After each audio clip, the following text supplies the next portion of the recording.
ಪೂರ್ವ ಜನ್ಮದ ಫಲ ಈ ಜನ್ಮದಲ್ಲಿ ಅನುಭವಿಸಿ ತೀರ್ಲೇಬೇಕು. ಶ್ರೀಕೃಷ್ಣ ಕಂಸನನ್ನ ಕೊಂದ ನಂತರ ತನ್ನ ಮಾತಾ ಪಿತೃಗಳಾದ ವಾಸುದೇವ ಮತ್ತು ದೇವಕಿಯನ್ನ ಬಿಡುಗಡೆ ಮಾಡಲು ಅಲ್ಲಿನ ಸೆರೆಮನೆಗೆ ಹೋದ.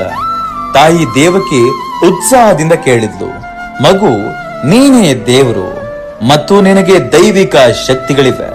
ಹಾಗಾದ್ರೆ ಕಂಸನನ್ನ ಕೊಂದು ನಮ್ಮನ್ನ ಬಿಡುಗಡೆ ಮಾಡಲು ನೀನು 14 ವರ್ಷ ಏಕೆ ಕಾಯ್ತಾ ಇದ್ದೆ ಅಂತ. ಆಗ ಶ್ರೀಕೃಷ್ಣ ಉತ್ತರಿಸಿದ, ದೇವಸ್ವರೂಪಿ ತಾಯಿಯೇ, ನನ್ನನ್ನ ಕ್ಷಮಿಸಿ. ಆದ್ರೆ ಕಳೆದ ಜನ್ಮದಲ್ಲಿ 14 ವರ್ಷಗಳ ಕಾಲ ನೀನು ನನ್ನನ್ನ ಕಾಡಿಗೆ ಏಕೆ ಕಳುಹಿಸಿದ? ದೇವಕಿಯು ಆಶ್ಚರ್ಯಚಕಿತಳಾಗಿ, ಕೃಷ್ಣ, ಇದು ಹೇಗೆ ಸಾಧ್ಯ?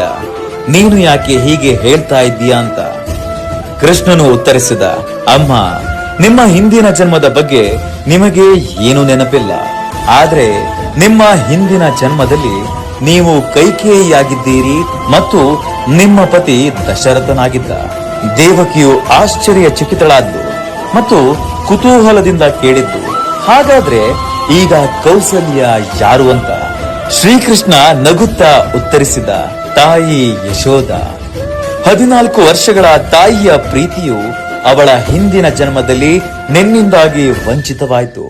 ಅದನ್ನ ಅವಳು ಈ ಜೀವನದಲ್ಲಿ ಪಡೆದುಕೊಂಡಿದ್ದಾಳೆ. ನೆನಪಿಡಿ, ಪ್ರತಿಯೊಬ್ಬರೂ ತಮ್ಮ ಕರ್ಮದ ಫಲವನ್ನ ಅನುಭವಿಸಲೇಬೇಕು. ದೇವತೆಗಳು ಕೂಡ ಇದರಿಂದ ತಪ್ಪಿಸಿಕೊಳ್ಳಲು ಸಾಧ್ಯವಿಲ್ಲ. ಇನ್ನು ನೀವು ಯಾವ ಕರ್ಮವನ್ನ ಸಂಪಾದಿಸಬೇಕು ಎಂಬುದರ ಮೇಲೆ ಕಣ್ಣಿಡಿ.